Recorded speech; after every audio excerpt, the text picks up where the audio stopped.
it. Now we're recording. Lovely, perfect. Okie dokes. The first thing we'd like to do is just to find out a little bit from you where you traveled from today, because obviously you're coming from very far away.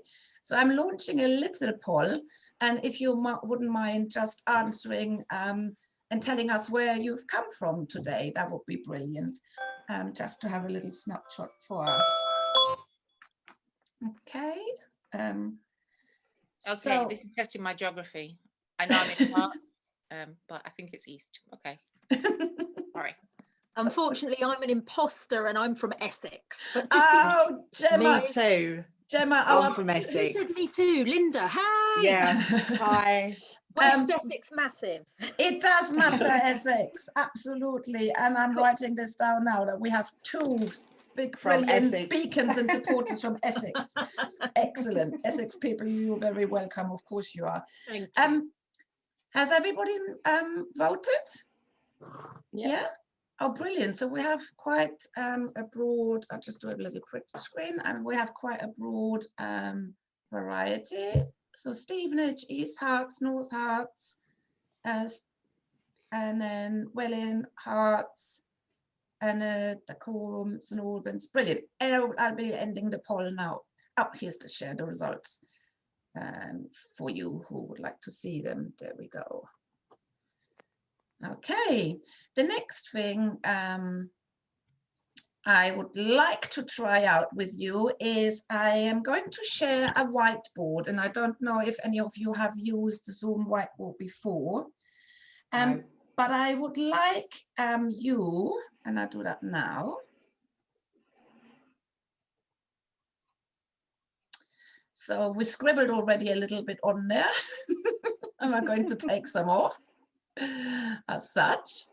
So you can, if you click on your options bar in whiteboard, annotate or view, you can kind of pick something to draw or something to write.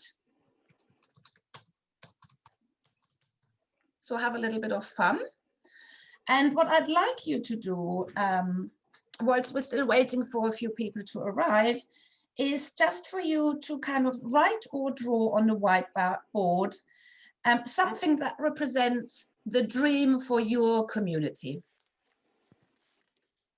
And I will leave that up for a little bit whilst I'll do a few introductions. So write or draw something that represents the dream for your community. I'm sorry to ask, but where's the options thing? Yeah.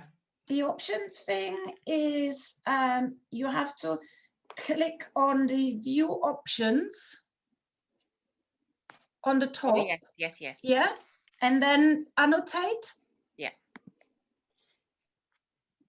Yeah. So view options, annotate. If it's just for a little bit of fun. So it'll be lovely if you could just put a few lovely little words on there.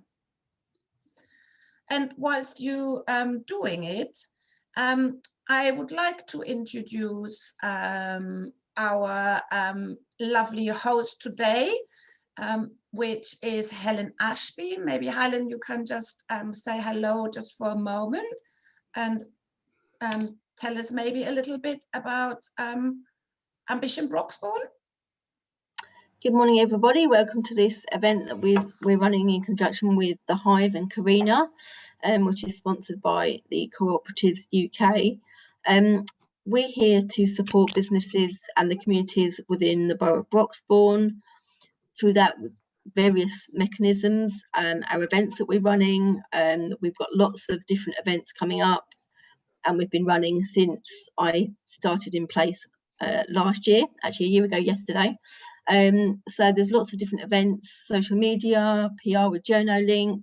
We bring people in like Corinna, Google Digital Garage. And if there's anything you're looking for that is not currently provided, please come to us. We can look to put something on either with yourselves, or we can find partners to do that. We're also acting as an intermediary for the Kickstart programme. So if you are in the borough of Broxbourne, we can support you with that. If you're outside, we can certainly refer you on to your local intermediary. There's lots of other things that we're involved with. So if there's anything we can do to support you in your business, please come to me and we'll do what we can to support you in your business and in your journey. I hope you enjoy the event today. Thank you so much, Helen. And I really need to say thank you to Helen to kind of help putting this event on. It is fantastic. And maybe our lovely kind of guest speakers can say hello very, very briefly, just a little wave so that people know your names and your lovely faces. So if I can have a wave from Deborah, please, from Wigington Shop. And a little hello.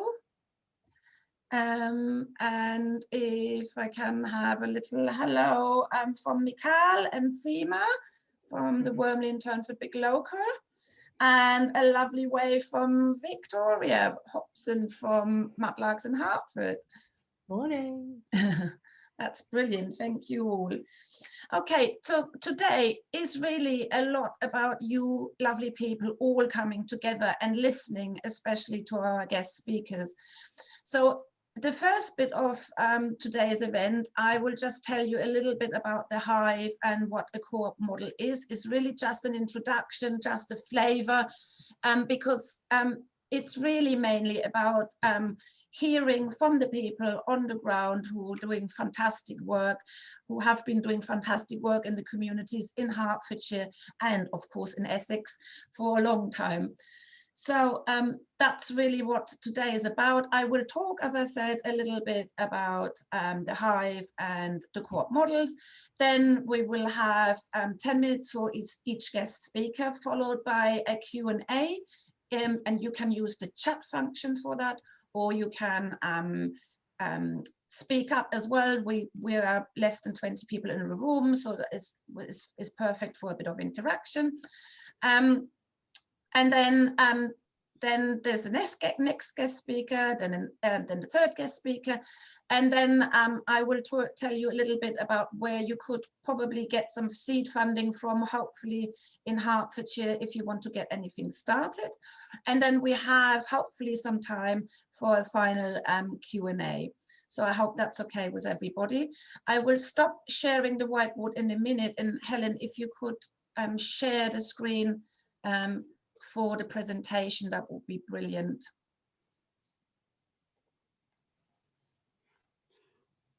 And when you're ready.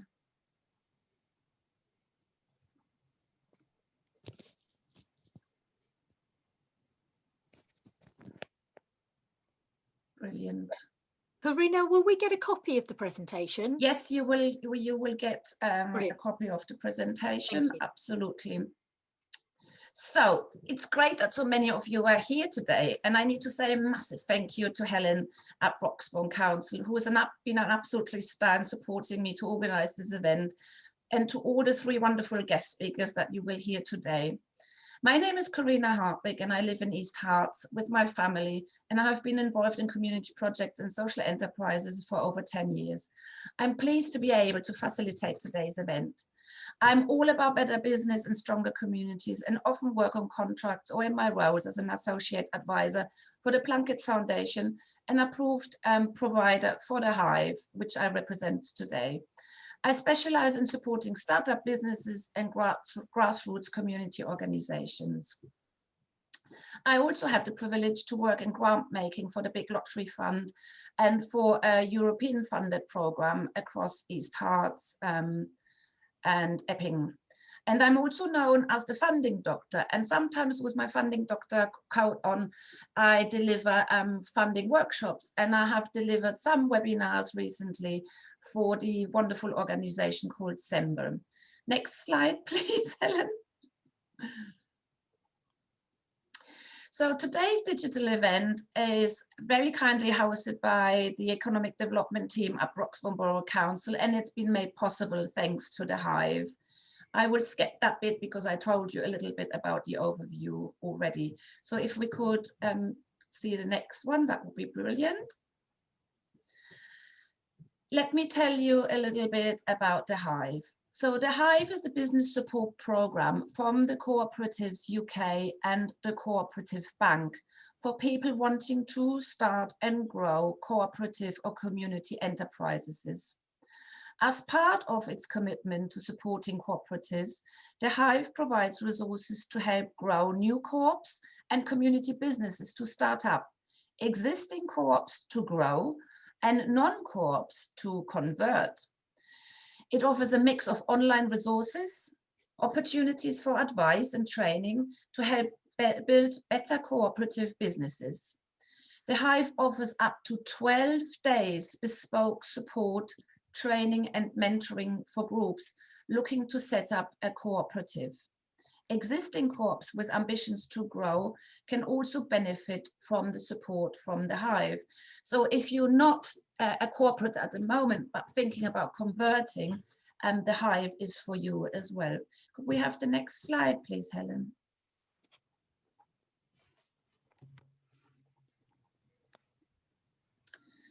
So the Hive program is being delivered by the Cooperatives UK, who is the trade body and network for Britain's thousands of cooperatives. Cooperatives UK works to promote, develop and unite member-owned businesses which are worth more than 37 billion to the economy. That's quite powerful, isn't it? The Hive is supported by the Cooperative Bank, the only UK high street bank with a customer-led ethical policy and cooperative values enshrined in its article of association. Can I have the next slide, please? Now, who is running the Hive Pro? Sorry, I said that. Sorry. So what is a cooperative business model, really? So it's really quite kind of simple in a nutshell. It's a business owned by its members, a group of people with a common need. A co-op is owned by its members, not by big investors. Members get a chance to have a say in how the co-op is run, and the members control the business. The members benefit primarily from the co-op. It aims to generate a surplus which will be distributed among the members, can be reinvested in the business, or will benefit the local community, for example, through a community fund or for improved services or through delivering more services. Cooperatives are everywhere, really big, small, medium, and all over the globe in every industry. And then I've brought up some few examples of some cooperatives. If Helen could call up the next slide, please. You will obviously hear in a minute from Deborah at Wigington, who is a co-op shop, a community-run shop in Wigington near Tring. But maybe, lovely people in the audience, can you tell me, or if you want to in the chat, you can share also ideas about the co-op. So what are some examples that you have? Feel free to tap a few in the chat. And I'm trying to see, I kind of can't see the chat right now at the moment, but I leave it as it is. I hope you're sharing a little bit in the chat, but I will tell you a few examples. Obviously, you have community shops, community pubs. You have also agricultural cooperatives, student housing co-ops, tech co-ops, social care co-ops, community energy, community transport, community childcare, community housing.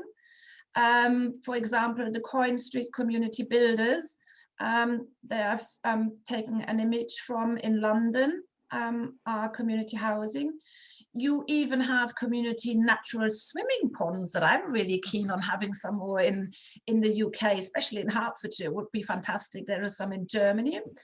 And you can obviously mutualize your local economy. And Coin Street has an example of the Oxo Tower Wharf and Gabriel's Wharf in London, where there's a local co-op economy flourishing, which is fantastic to see. Okay. Then the next slide, I'm going to talk about why consider the co-op business model. And again, if you want to, you could kind of share in the chat a little bit why you think we should consider a co-op business model. What are the motivations? Or maybe you can shout out so I can hear a little bit. Let's have a little bit of a shout out. Tell me, why do you think we should have cooperatives? Anyone want to speak? No. This is a totally new concept to me. I had no idea that it worked like this. So that's okay. That's fine. That's brilliant as well. That's why why we put you on this event. Excellent. Okay. I would say, Corinna, one thing: empowerment, for example. Empowerment, absolutely. Inclusion. Inclusion, absolutely. Inclusion. Yeah. And it brings communities together when they feel included. Yes, absolutely. I would say common purpose as well, for example. Yes. Yeah. And human interaction, human connection, which is important at the moment as well. But obviously cooperatives build communities, okay? Cooperatives create sustainable jobs. Cooperatives inspire participation, and they're a democratic and sustainable business model. And I'm just going to give you a few facts here really to underpin that. And I've taken the facts from the newest UK's co-op sector report from Cooperatives UK, which came out just very recently. And don't feel like you have to scribble all of that down. We will also share some resources with you afterwards with some links, especially to those reports as well. But let me just give you a little flavor. 76% of co-op startups are still flourishing after the difficult 5 first years of a startup. And that's compared to non-cooperative, non-community businesses. Sorry, I just had to admit someone in the chat.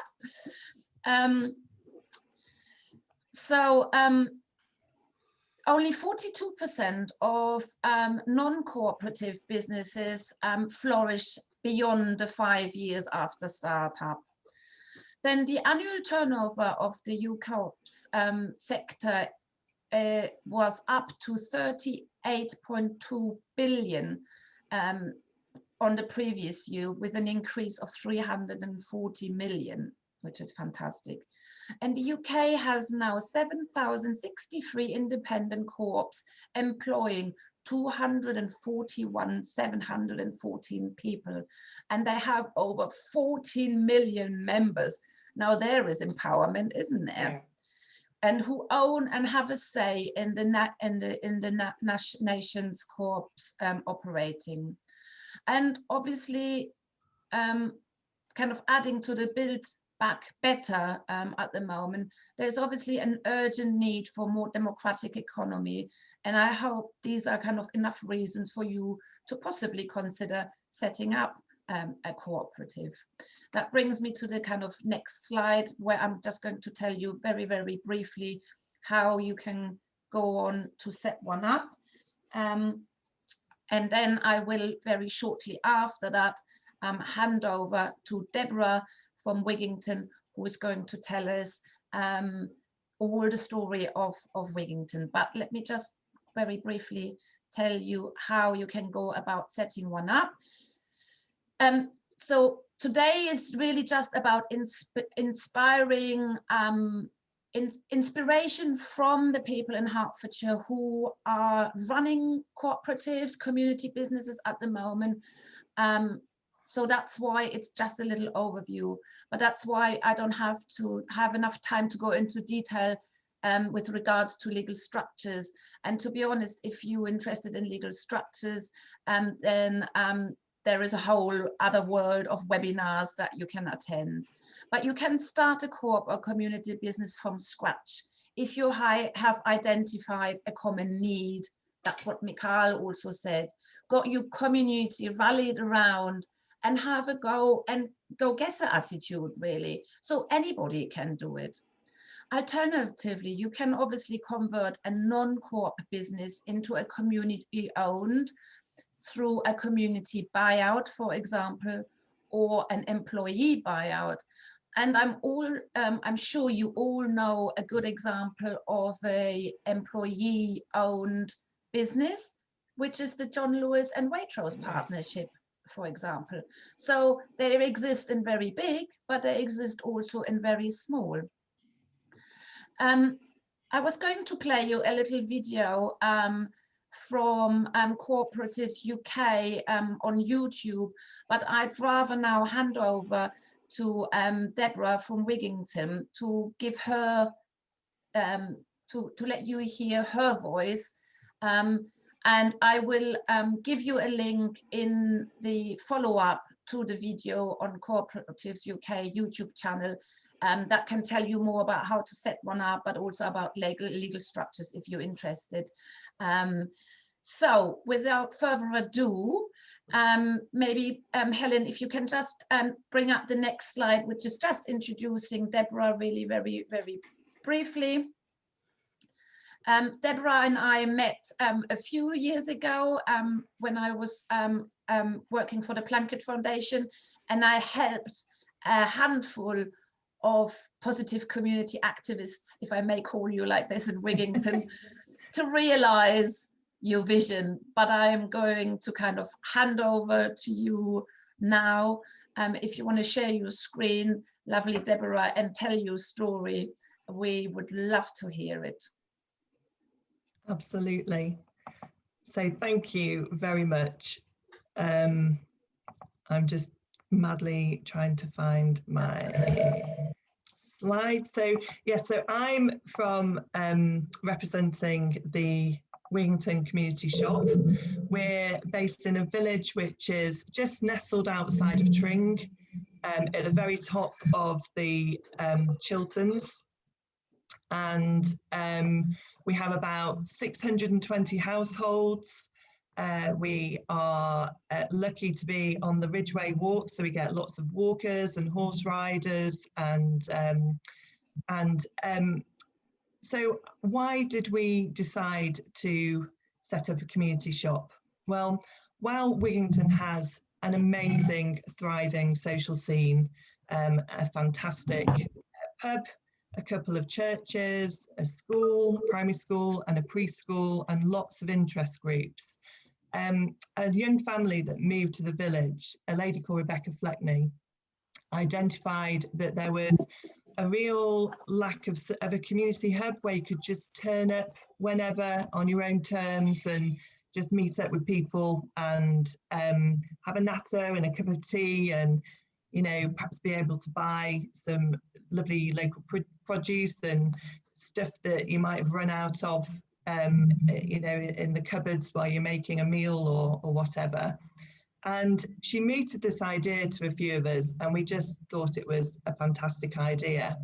And as Corinna has said, one of the things about these community initiatives is it really, you know, brings people together. What we found was we very quickly had a huge working party that were really desperate to see how they could help to make it succeed. So the first thing we needed to do was to understand the wider appetite for this. And where we are located, we're actually not that far away from a couple of towns. I've already mentioned Tring. It's probably about a mile and a half down the road. And we've also got Berkhamsted and Chesham, which aren't too far away. So we're not the typical MO for a community shop in the fact that, you know, we do have amenities quite near to us on our doorstep. But so this consultation was really important to understand, you know, how would people use it, and what would they need? And the results that came back were really positive, and people said that they really loved the idea of a community hub, you know, and being able to get stuff easily, you know, walk out of their door and be able to trot down the road instead of having to get in the car. And the next challenge for us after that was there wasn't a natural place to locate this, only because there wasn't any other premises in the village that we could take on and move into. So we looked at a variety of options, and many years ago there had been a scout hut located on our sports field which had long been demolished.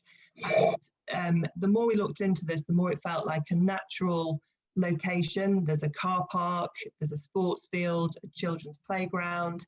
It sits in the heart of the village near to the pub and the school. This land is owned by our parish council. So we needed to put together a proposal for them that would allow them to understand exactly what what we were looking to locate there, given the fact that also we live in an area of outstanding natural beauty, so we can't just go checking up buildings where we want to.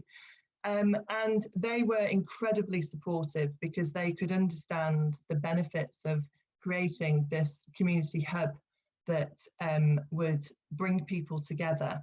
And so what we had to do then was really look at how to put together all the aspects of building the premises, putting together the business, what type of business we would be, how that would be run. There's a million different aspects. And this is where the support from Corinna was incredibly important for us.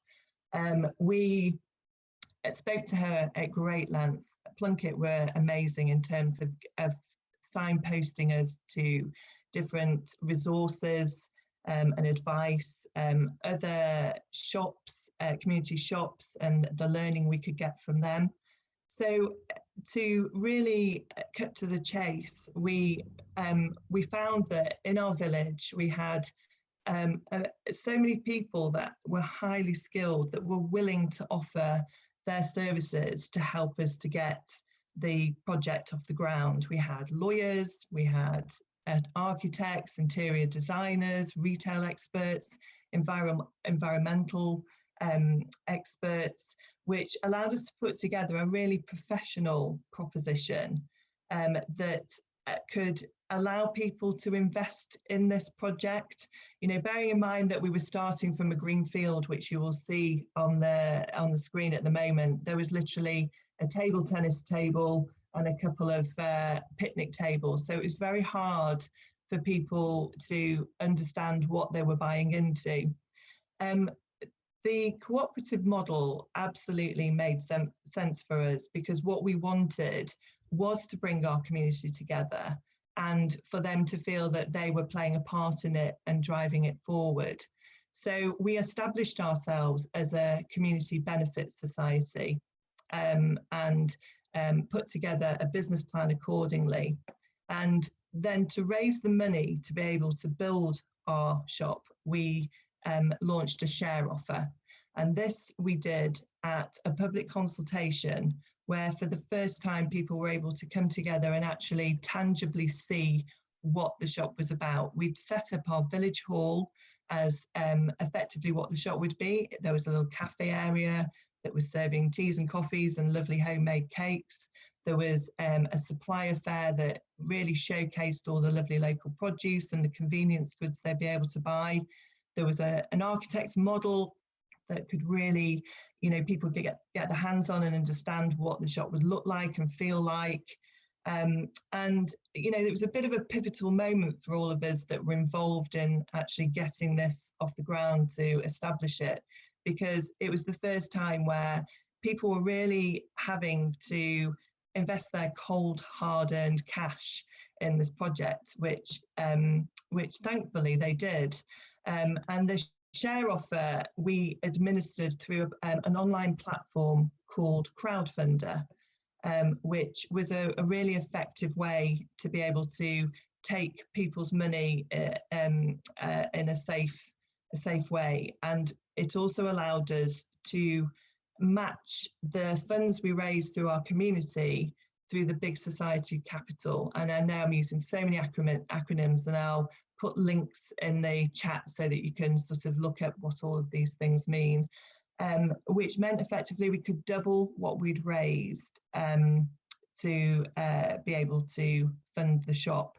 We also had a fantastic lady on our management committee who was had expertise in applying for grants, which topped up our funds. So following that share offer, we were in the most exciting position, having acquired all the necessary planning permissions, to actually start the build of our shop. And this was in the summer of 2018. We had a gorgeous builder in the village that built that and bent over backwards to make sure that our budget fitted our, we could get this beautiful shop come out of the other end of it. And on the 1st of December 2018, we opened our doors for the first time, and we absolutely haven't looked back. The membership are incredibly active. Many of them support it beyond the financial input they've given. They will volunteer. We have people working behind the scenes. We have an AGM once a year, obviously, that is incredibly well attended, and the shop is thriving despite this background of COVID. We've had some tricky months where we've not been able to do some of the things that we would normally do that have affected our takings, but there is incredible support, and long may that continue. So that's our story. If you have any questions, please don't hesitate to ask, put them in the chat, or just shout them out to me. That's fantastic, Deborah. Thank you so much. It brings back so many brilliant memories, and it still makes me feel all warm and fuzzy. It's incredible. You all did a fantastic job. Yes, show those beautiful photos as well, please. I have a The important bit, the cake. Yeah, cake. Oh no, what time is it? 10 past 11 and we want cake. Sorry guys, we can't serve you virtual cakes. I'm sorry. Corinna, can we organize a delivery of cakes, please? Yes, we'll do that next time. Whilst we're organising that behind the scenes, would you lovely people ask Deborah any questions you may have? I have a question. You say that people invest. Like with, I don't know if John Lewis and Waitrose in their partnership, the shares give a dividend or anything. Is that how it works? I mean, that's what I understand from many moons ago, but is that?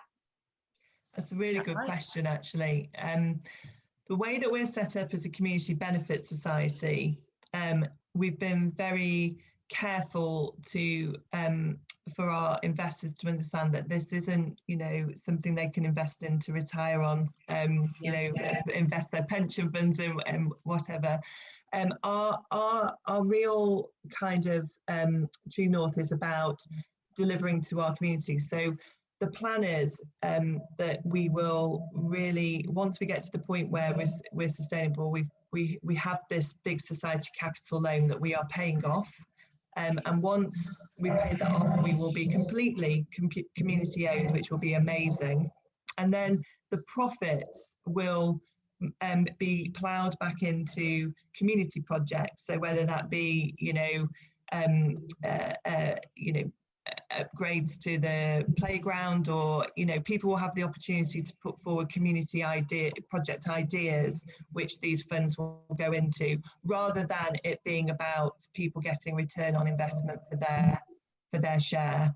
But that is as part of our rules, that is part of what could be done. So if people move out of the village or want to pass shares on, one aspect actually, Seema, that was a part of our share offer is we were able to get tax relief on share offers depending on obviously your own tax situation. So that was one kind of incentive, if you like, from a financial point of view, but it's more about being part of a community enterprise and driving that and influencing it rather than a financial investment. So people are investing to get that facility for themselves as well, which is, as long as people have got the, okay, I also want to know what the average donation was, not donation, whatever, investment. Yeah, so this was a really tricky, debate in terms of, because the whole point of the shop is to be accessible to everybody. And, you know, there's a huge range of share offers when you start to dig into this community shop world. And we decided, because we were starting from scratch, we had, you know, significant build, you know, costs to take into consideration.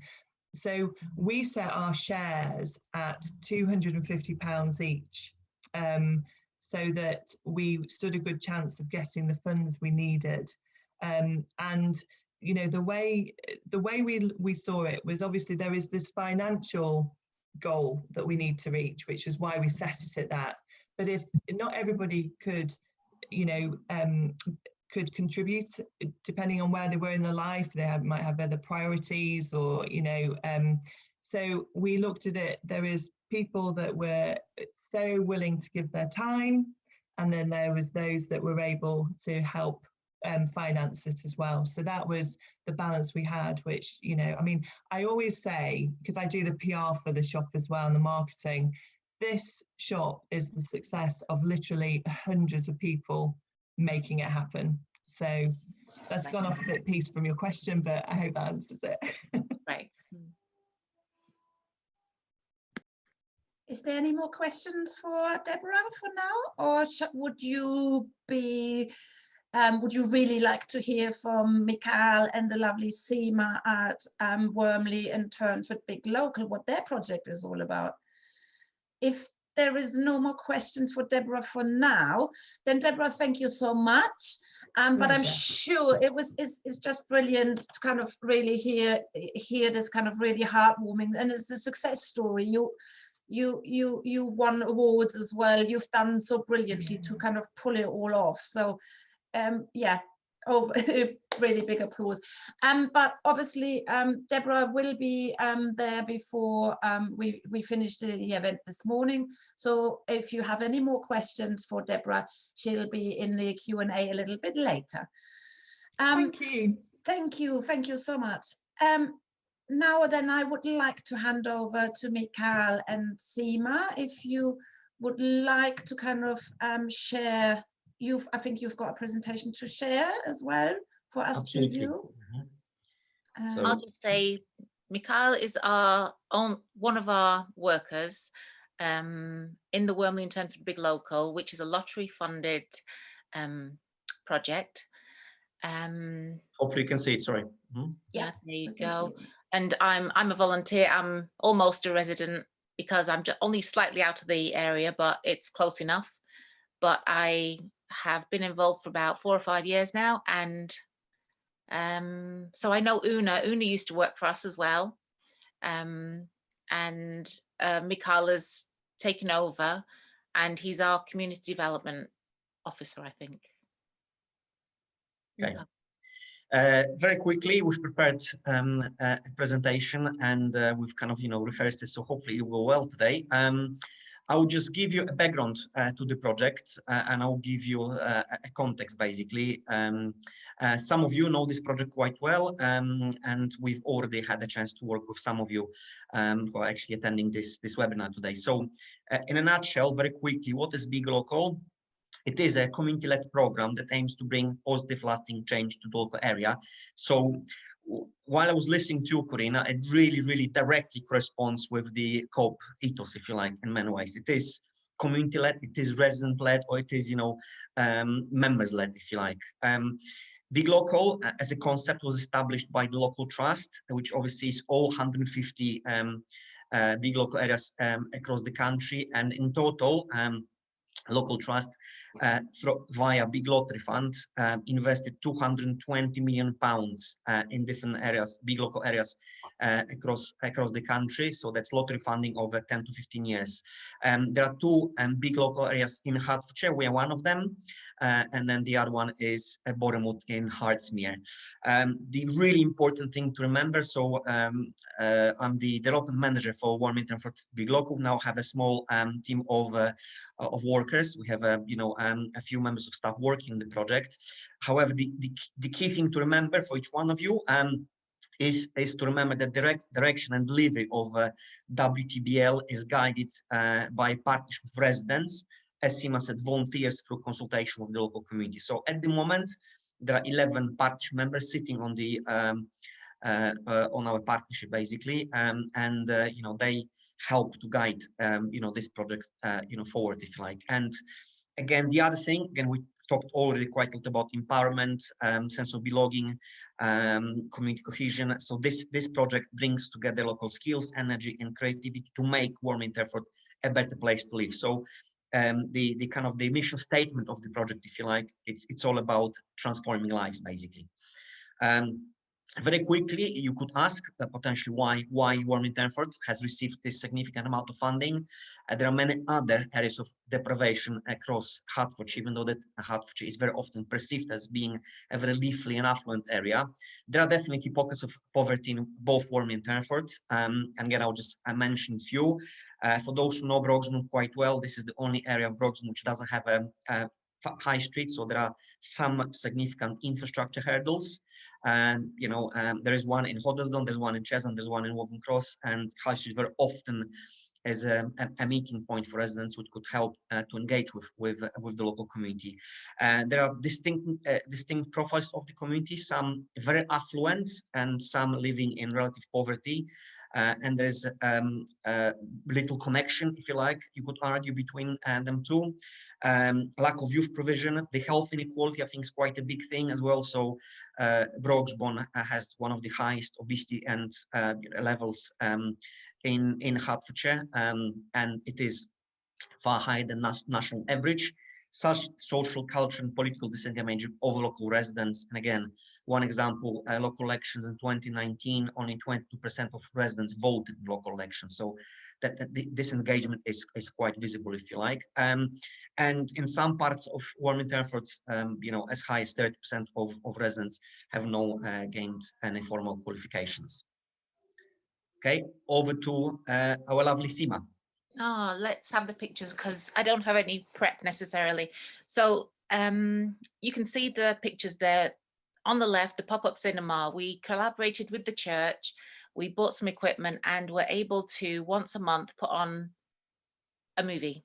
It was quite well attended. Some weeks it wasn't, but other weeks it was amazing. We didn't know if it was depending on the film, but it did work.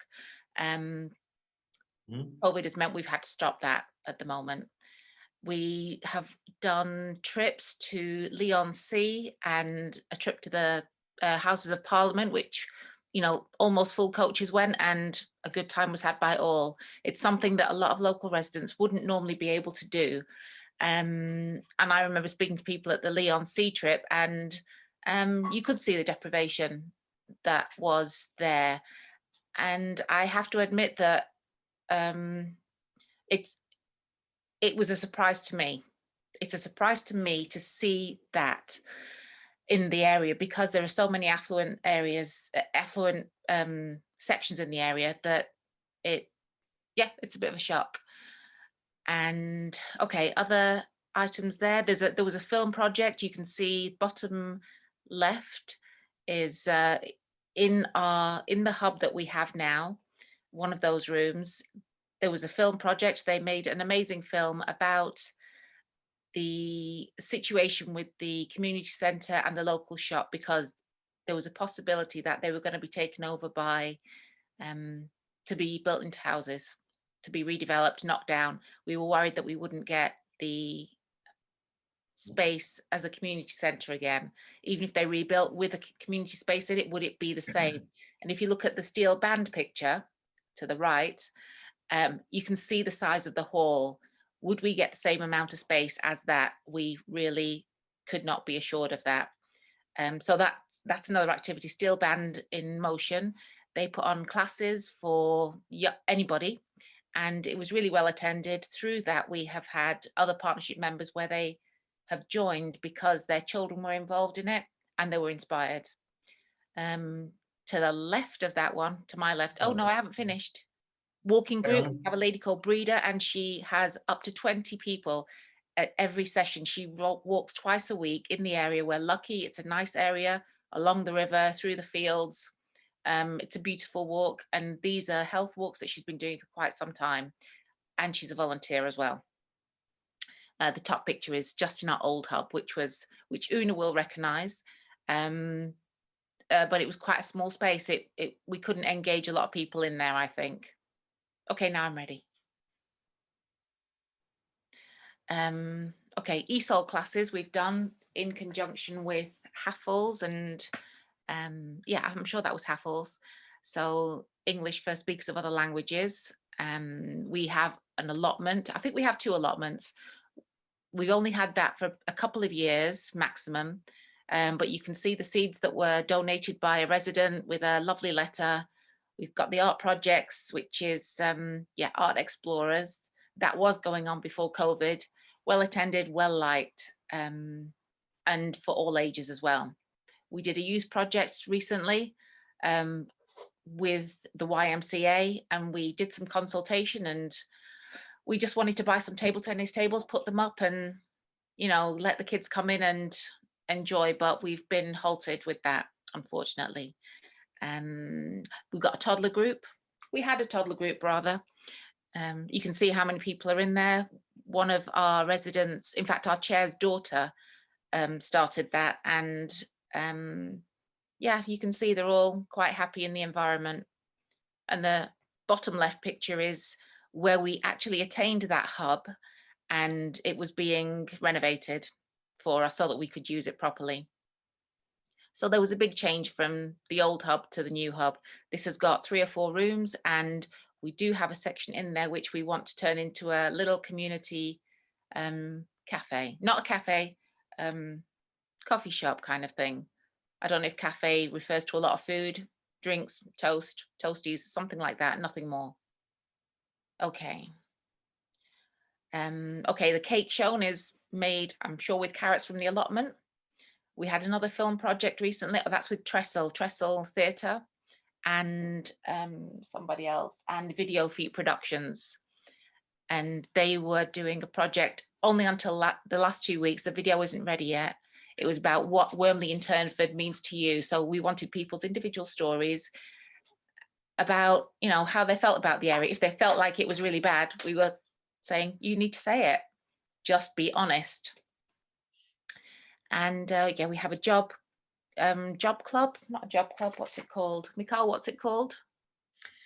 We are promoting as well employment opportunities for local residents. So we're trying to share that.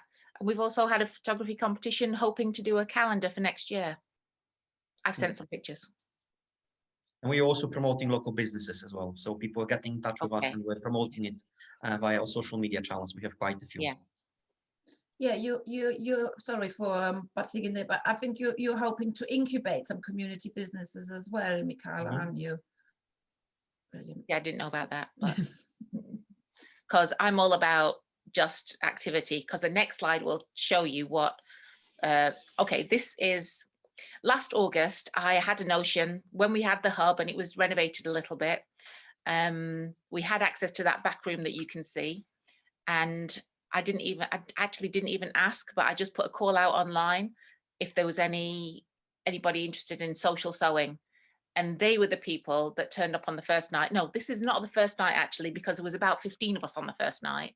Some people dropped out, but 6 people from that group is what turned into the to a main part of the scrub hub. So when COVID hit and the scrub issue, the scrub crisis hit, we were able to join in. One of our ladies was like highly into politics. She's a Liberal Democrat. One of her fellow Liberal Democrats was involved in the scrub hub, and we joined. But because of the access to the community centre, Lewis Cocking, the leader of the council here, granted us use of the community centre. And you can see the bottom 2 photographs there. That's how socially distanced we were. We were able to be in there because there was only a few of us who said that we could volunteer that much time. But you can see we were able to make scrubs in sets. Everybody learned something as well. We had ladies who said, I don't want to do this, I can't do it. And we just said, just do, you know, just finish it because you learned so much.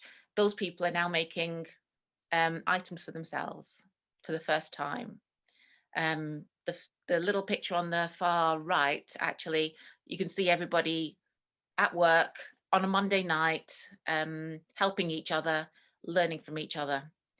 The crochet, the picture of yarn there with the crochet dolls, one of our ladies has made all of those, but she's also taught a few of the others crochet for the first time, and they have produced similar looking items already. And it's been such a learning curve. And okay, there's a new cushion for the out of some donated fabric. It was the right colors, as you can see from the slide, the green and blue. So, you know, it's about being resourceful and just letting people do something. The cushion cover isn't quite the right shape, but you know what? It's a fresh cushion cover. It's okay. I'm not going to complain. And that's it, really. I don't know if that was what. Oh, no, it's not it. And now, Mikhail, I'll let you do this. Very, very quickly as well. So, I mean, it's the success of the sewing project, sewing bees project is all down to Seema. And this project has continued, as Seema said, throughout the lockdown. Absolutely incredible to see how successful it was and how vibrant, you know, it is. Very quickly, literally last slide to say that our next few months and a year possibly are really extremely important for the project. We are in the middle of writing our next community plan, so we need to spend all our funding by 2026. The current plan ends at the end of December. Really interesting exercise, which will involve as well community consultation, many other things. Now we're looking at evaluating how the project is actually impacting local residents. We are about to sign a lease on the community center, so we're taking over the community center from the Broxbourne Council. We're hoping that this will be done in the next couple of months. We're also recruiting quite heavily at the moment for the project manager for the community center, mainly around the kind of refurbishment work and working with architects, making sure that the building is fit for purpose. Launching a lot of different projects, building better opportunities is using our hub, Job Smart with the council and a couple of other partners as well as social prescribers. Absolutely wonderful model. Again, they're using our hub at the moment. Again, it's all about leaving a long-lasting legacy and obviously making sure that the project is sustainable. Then it is all about building kind of, you know, collaborative partnership arrangements with local agencies. That's us. Thank you very much. That was brilliant. Really to hear kind of all the different projects you've been putting on over the years now. Thought that was really good. Is this brilliant? Is there any questions for Mikhail and for Seema, who are both so enthusiastic about all the different projects that they've been putting on and how they're kind of trying to make their community a much better place, and other communities too? I have to add, I'm not sure how we've succeeded in that yet, but we're trying. That's sometimes just a journey as well. And it goes on. If there isn't any immediate questions for Mikhail and Seema, then I would just like to thank you both for now. We obviously have a little bit more time at the end, but without further ado, now I would like to hand over to the fabulous Vic Hobson from Mudlarks in Hertford. Vic, I let you talk about Mudlarks and all the things that you have been doing to improve the community, especially in Hertford, over the years. Over to you. Thank you.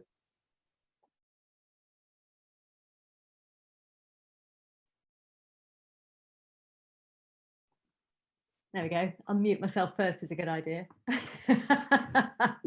Hi, thanks, Corinna. So Mudlarks is a charity in Hertford for people who have learning disabilities. And many years ago, I was a teacher at a school called Lakeside. And one of the ladies here today, Jenny, said to me while I was teaching, "Oh, you'd love a community garden in St Albans." So I went to see it, and she was right.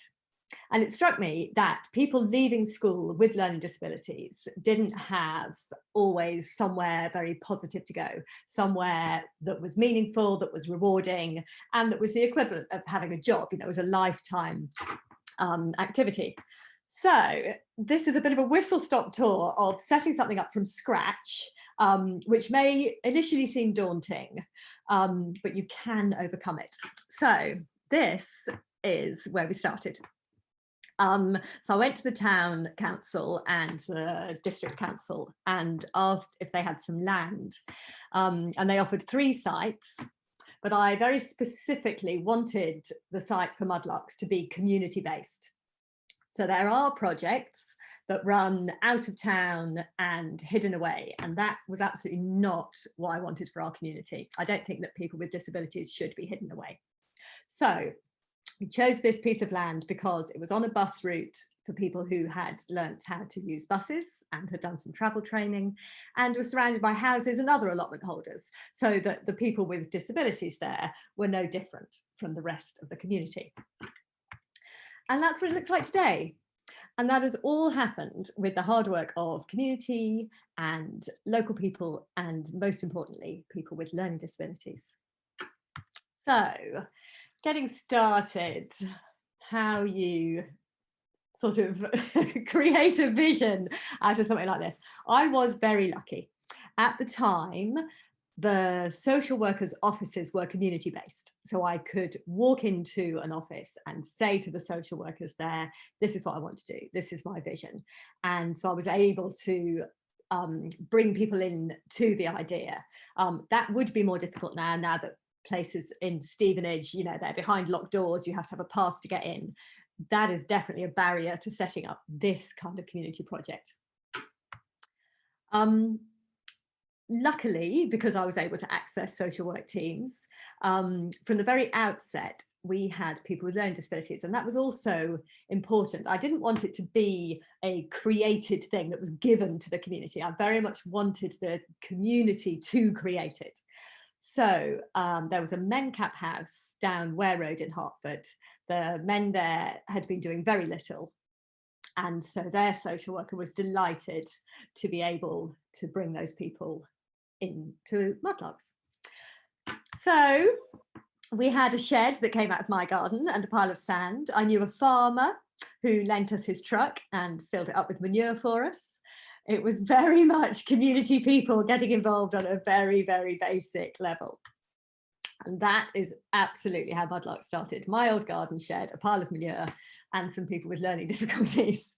And the chap standing on the path there to this day stands on that very same spot, even though now it's a beautiful allotment site that's developed all around him. And that was our first harvest.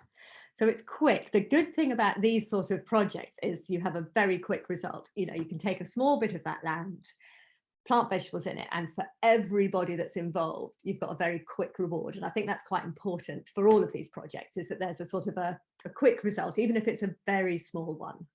And then, of course, we needed more help. So I went out to local companies and said, we've got this lovely bit of land, but 4 people with disabilities and 2 volunteers are not going to get very far very quickly. So we had Glaxo involved, we had O2 involved, any company that was prepared to send out people for a day of volunteering, we got them in and created this. So we turned the field into a bit of flat land. Every half term, every holiday, my children were there all the time. Everybody else's friends' children were there all the time. Flattened off our piece of land. We still, as you can see, only had 2 very small sheds, but we did at least have a flat piece of land. We needed a better shed. So keeping aware of what's going on in your community is really important when you're starting one of these sort of projects. And the Van Hagues at Bradbury End on the way to Stevenage was closing. And you have to be quite ballsy as well when you're setting something up with no money. So I knocked on the door and said, I need a shed, and persuaded them to give us their old swimming pool shed. And then I got hold of everybody I knew that had a truck or a trailer and got them to transport the old swimming pool shed down to Hertford so that we could rebuild it on our allotment site. And that was a fantastic moment. And we now have a shed that looks like this. It was challenging, there is no doubt it was challenging. A lot of the council were not keen for us to have this big shed, but actually that ended up being a good thing, because by the time we got it, we'd got this vast community of people who had been outraged that the council wouldn't let us have a shed and had come to all the council meetings. So actually, the battle ended up being a positive. And it really helped to build up community support. We'd written articles in the local paper, which meant that more people knew what we were doing. And it really did have a very positive longer term effect.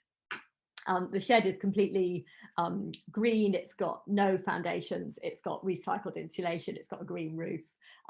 So it's properly apt for an allotment site. We also went out and did other community gardening projects. So I thought that if we weren't just based on our own site, we went out and helped other people. Again, it would help to spread the word and get more people to know about us. So this was actually in the Pinetum up at Bayfordbury. So we went and did some community work up there. And then at the time in Hertford, there was a wonderful place called Vale House, which was for people who were in recovery from drug and alcohol addiction. And they were looking for things for these people to do after their sort of 6 months of rehabilitation. Very few places would take people with criminal records and criminal backgrounds. So we did. It seemed to me like an excellent partnership. These are very able-bodied people who are wanting to do something now in their communities that need support. And we had by now got this lovely community of people with disabilities, and we needed more help and volunteers. So we started off on the allotment site. And then I approached the town council again and said, look, this is now the situation. And we won the contract to manage all of the town council's gardens. So we redesigned the gardens at the castle, all with people with disabilities making the decisions and the choices, and created this wonderful rose garden and topiary garden at the castle, which now every time someone gets married there, it's the Mudlarks Gardens in the background. Our gardeners have so much pride in this beautiful, very public space. We also do the gardens up at St Leonard's and in a couple of the churchyards. Then I went to, and I keep sort of saying, you know, this happened and that happened. And I think my point is, it's really important that you stay connected with your community. Go to everything, go to every meeting, get to know as many people as you possibly can, because they are going to be helpful. You need people to be on side, to understand. And it's not always about giving you money. Often it's about putting in the right word, you know, and helping you out. So I'd gone to a police meeting and they were talking about how vulnerable elderly people are in their homes because their front gardens look untidy. So for anyone who's a ne'er-do-well walking down the road, it's very clear who you can target. So I thought, well, we can solve that problem. So we set up a team called Special Branch, and they are specifically a learning disabled team who go and help elderly people in their gardens. That's a very lovely little community project. And as a result of all of this is now going on some years, more and more people were saying to me, we'd really like a job, an actual job that is paid. And that is very hard. And as you've heard from all the other community groups, the vast majority are led by volunteers. You don't have a lot of spare money. But, you know, nationally, 90% of people with a disability want a job and 7% have got a job. You know, it's wrong. And then you get involved in work solutions type projects and they don't support people with disabilities as well as they need supporting. So I thought, well, we'll set it up ourselves now. So this little building became vacant in Hertford. So for a very low rent and therefore low risk, we took this on as a one-year pop-up. And it was incredibly popular. People with learning disabilities who wanted a job came, and instantly we had over 20 people that we employed in the cafe. Absolutely delightful. So that was a success. So then the shop next door came free. So we took on the shop next door. And that's the other thing about setting up these community projects. You have to be adaptable. Things will change. There will be stumbling blocks. You have to be resilient and you have to overcome all these changes. So we took on the shop next door. I thought that would be our forever home. Put a lot of effort into setting up the shop. And then 3 years later, the landlord said he was going to develop it for flats. So we've moved again. But every time something happens that appears to be something that's getting in the way, it becomes positive. Our new cafe is even better than the last one. We have people queuing outside the door, and what I absolutely love about it is that this incredibly popular cafe with this queue of people is the only cafe in the town that pays 26 people with learning disabilities to work there. And I think as a town, that has got to be a success. And it is community ownership, it's community recognition of everything that can be achieved by our whole community. And then just by the by, along the way, we've also set up a forest school, which is up at Panshanger Park in the woods at the top there. So it all costs money. Our turnover now annually is over £500,000. So everything's expensive. Staff, rents, insurance, transport, it's all expensive. I would strongly recommend that you diversify your funding stream. Don't ever be reliant on one source of funding. So we are about a third funded by the county council. So that pays for sort of social placements for people with disabilities.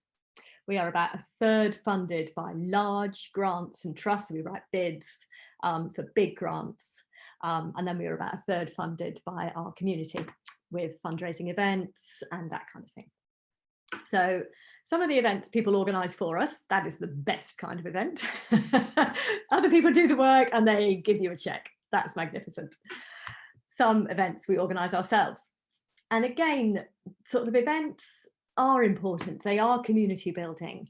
We do this lovely river swim. We do bike rides around Hertfordshire. And you're sort of trying to tap into something that appeals to everyone. So be as diverse as you can. Quiz nights are great. There are people that like to do a quiz, but there are people that don't want to do a quiz and they want to ride a bike. So try and find things that everybody can get involved with. We make things to sell as well. So every Christmas, these look really simple, but they are so popular. The gardeners love making them. The tree surgeons bring us all the wood, and we can earn £1,000 selling reindeer every Christmas. So that's perfect.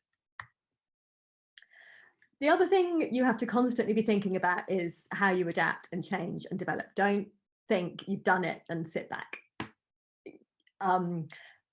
Particularly if you're looking for grant funding, trust funding, that kind of thing, they won't fund ongoing projects. It's a bit of a problem in some senses, but it keeps you on your toes and keeps you thinking and keeps you adapting and developing.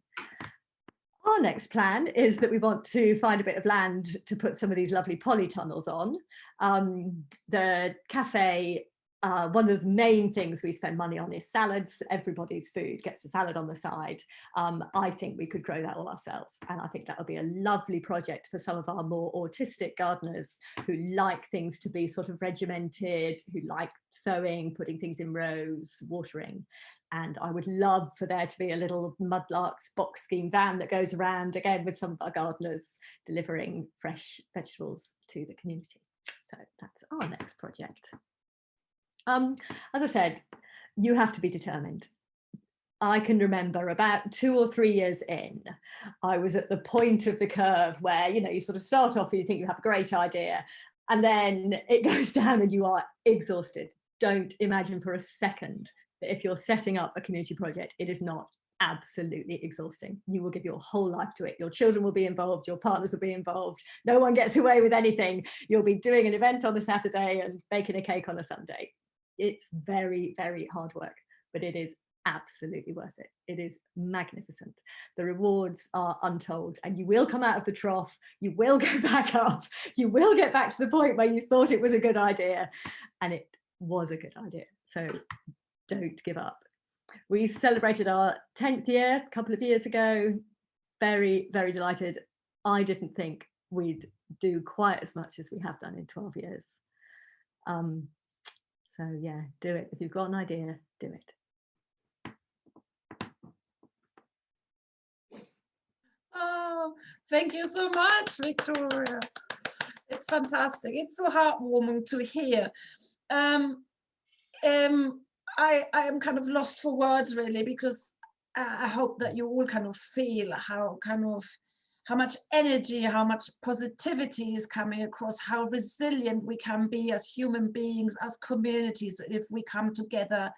And we humans just come in all shapes and sizes, and we all have different skills.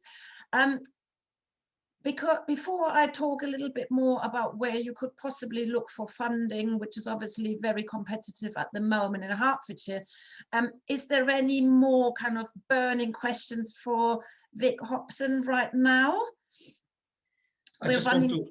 Corinna, I'm aware that it's already, you know, almost 10 to 12. I just want to say, Victoria, one of the most inspiring presentation I've seen in ages.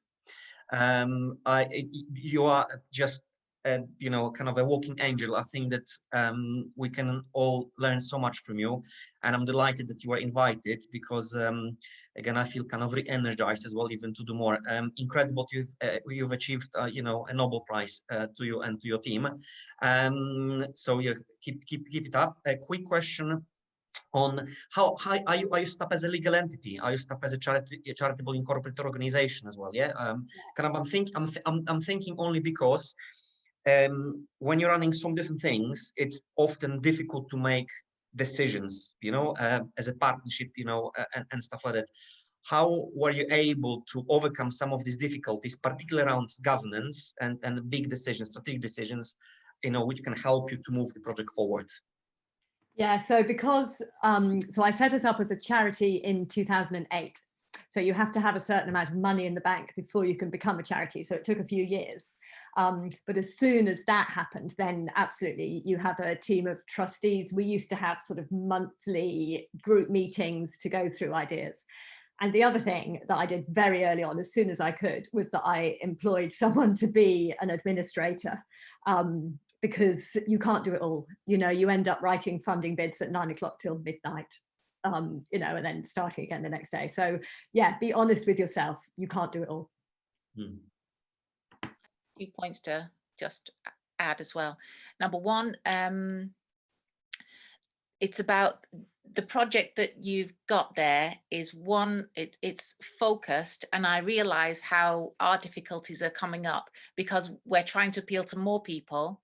Not more people, we're trying to appeal to everybody in the local area by doing lots of little things.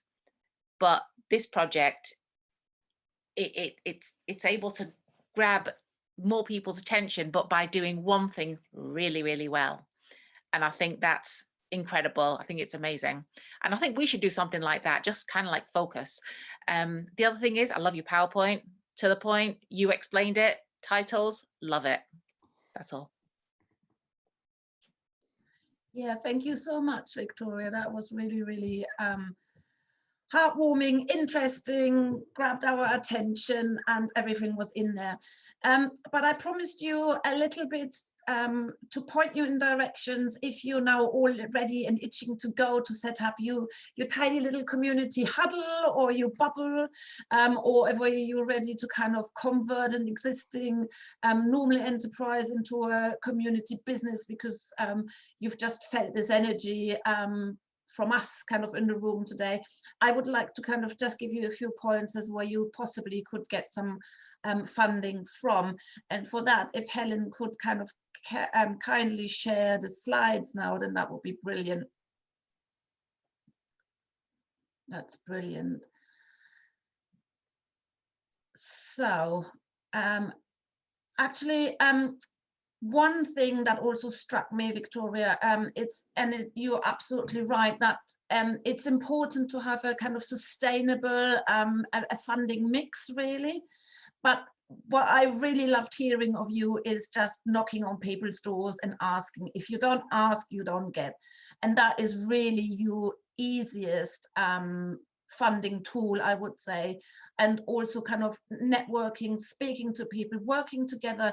And that's what this event today is hopefully showing you as well, that we are all here together to support each other. And it would be really lovely if we could kind of carry on giving each other support. But because that's really important for funding as well, how did you get about it? Where did you get your funding from? And kind of learn your lessons. But if Helen, you could put up the next slide, please. I will just very briefly give you a few pointers. Deborah from Wigington mentioned crowdfunder. Crowdfunder can be used for a community share offer, but also crowdfunder.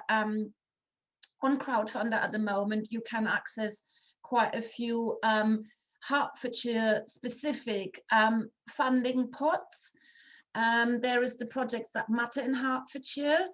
There is also something just for East Herts, and there is a community innovation fund, and we will send you the slides afterwards, so don't feel like you have to kind of track down the links like now.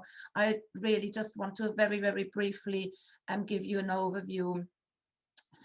If you are, so that's for the communities. If you're already a business, there is also a small business innovation fund, again accessible through crowdfunder. But also please, for existing businesses who are now inspired to maybe think about an employee buyout or any other pivoting or transformation, please also speak to the Hertfordshire Growth Hub, who wants to hear from you. Also kind of third sector organizations who are here can access support and help from the Hertfordshire Growth Hub. So please go and visit them as well. And of course there's going back to communities, help from the Hertfordshire, from the CVS for Broxbourne and East Herts. There's also community action and decorum who can support you, so that's where you can get a little bit more help in terms of funding. And I've got one more slide about funding. Helen, if you could just skip forward to the next one. Now beyond Hertfordshire, you also have kind of national funding pots. There's the Community Business Trade Up program. Most of them are from Power to Change at the moment. There is a Trade Up program, so if you want to grow. There is something especially for health and social care ongoing in the community of practice, which is really, really topical and really needed at the moment. The Power of Change also had the Bright Ideas Fund, which is really there for startups, if you like, or community organizations who might have an idea. And I know that, for example, Wigington looked at the Bright Ideas Fund funding application a few years back, and from that they also discovered how much more they needed to develop their project actually in order to be ready for funding. So it's always a good exercise to maybe have a go at a funding application just for the fun of it and to learn from it really. But going back to the Bright Ideas Fund, it is on and off at the moment, so keep an eye on it. It's currently not active, but it might become active again, so keep an eye on that. Funding moves on very, very quickly at the moment. Obviously a lot is related to COVID, but there is a lot now for community, because there is really this sense of community spirit that has kind of helped us through the first kind of lockdown, that is carrying us with this positive energy that I'm hoping we're really feeling today. And the funders have picked up on that, and local authorities are picking up on it, and government. So please just join the movement. It's a good time. It gives you something positive to focus on, to kind of improve your community. If it's just mutual aid, if it's a little community organization, a little group, come together, grow it bigger when you're ready. And funding is there, but funding is highly competitive. But come in and chat to me as well if you want to hear more about funding. So before we go in a few minutes, final Q&A, I would just like to bring up the next slide, which is just going to, I'll just give you a little overview where you can, if you're ready to find out more, where you can find out a bit more. If Helen could just give us the next slide. Sorry, have we got it? Oh, yes. So obviously, please contact the Hive, and it's www.thehive.coop. If the Hive operates all over the UK, and it's for rural and urban. If you're in a rural location, and you're specifically thinking about community shops or community pubs, then you can also get in touch with the Plunkett Foundation, who works also with the Hive, but also have specialist advisors that can help you, especially around community shops and pubs. Check out their webinars as well that you can attend. Please also contact your local CVSs, your community actions, speak to your local councillors, district and ward councillors, wherever you are. Speak to your local economic development team, and we've got obviously Helen here from Ambition Broxbourne, which is really, really fantastic, but speak to them more. Try to kind of attend digital events, which you can attend so much easier, I found now, than before. Also for social enterprises in Hertfordshire, and obviously in the east of England, there is Social Enterprise East of England. They are also putting on webinars. They also have a little kind of coffee morning every last Friday of the month around about 11 o'clock. Very friendly. That's a virtual one. Come along. Still virtual cake. Inspiredtoenterprise.org can help you with starting up as well. And don't forget that there's Wenta, who is the Hertfordshire Business Support Agency, and also Stunter, who is over in St Albans, who can help you with all of that. So there is a lot of help out there.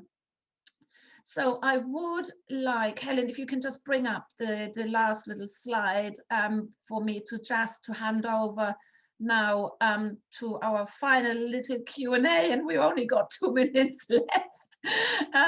If there's any questions, please just unmute yourself and just fire away to our lovely guest speakers, so inspiring, or type something in the chat.